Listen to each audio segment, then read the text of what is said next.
بسم الله الرحمن الرحیم. الذکر بعد الوضو. د اودس نه پس ذکر. د دې ذکر ډیر فضیلت په حدیث کې راغلی دی. موږ تاسو له پکار دا دي چې د هر اودس نه بعد زموږ نه دا ذکر پاتې نشي، ځکه رسول الله صلی الله علیه وسلم په دې باندې یو عظیم لوی بشارت او زیری خپل امت ته بیان کړی دی. حدیث د عمر بن الخطاب رضی الله تعالی عنہ کې راځي. هغه فرمایي چې رسول الله صلی الله علیه وسلم فرمایل: ما منکم من احد یتوضا، نشته دی په تاسو کې هیڅ یو تن چې هغه اودس وکړي فیسبغ الوضوء او ښایسته پوره اودس وکړي، ثم یقول بیا دا دعا ووایي چې اشهد ان لا اله الا الله وان محمدا عبده ورسوله، چې زه ګواهي کوم په دې خبره باندې چې نشته دی حقدار د بندګۍ په حق باندې مګر صرف یو الله دی او محمد صلی الله علیه وسلم د الله بنده او رسول دی.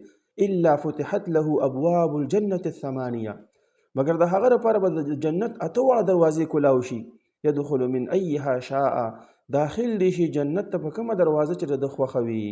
یعنې په دې دعا باندې چې کله انسان د اودس نه بعد صرف دا دوه ګواهۍ ورکړي چې اشهد ان لا اله الا الله وان محمدا عبده ورسوله، په دې باندې الله سبحانه وتعالی انسان ته د جنت اته دروازې دا کولاوي.